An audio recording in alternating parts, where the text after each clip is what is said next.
ಕೊಪ್ಪಳದ ನೆಡುವಂಗಾಡ್ನಲ್ಲಿ 1.5 ವರ್ಷದ ಕಂದಮ್ಮನ ಸಾವಿನ ಪ್ರಕರಣ ಬೆಚ್ಚಿ ಬೀಳಿಸುವ ತಿರುವು ಪಡೆದಿದ್ದು ಮಗುವಿನ ತಾಯಿ ಅಖಿಲ ಹಾಗೂ ಆಕೆಯ ಲಿವ್-ಇನ್ ಸಂಗಾತಿ ಅಷ್ಕರ್ನನ್ನು ಪೊಲೀಸರು ಬಂಧಿಸಿದ್ದಾರೆ.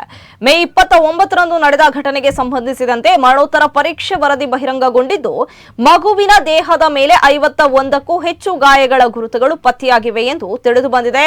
ಹಳೆಯ ಮೂಳೆ ಮುರಿತಗಳು, ಸುಟ್ಟ ಗಾಯಗಳು ಹಾಗೂ ಆಂತರಿಕ ರಕ್ತಸ್ರಾವದ ಲಕ್ಷಣಗಳು ವರದಿಯಲ್ಲಿ ಉಲ್ಲೇಖವಾಗಿದೆ ಎನ್ನಲಾಗಿದೆ.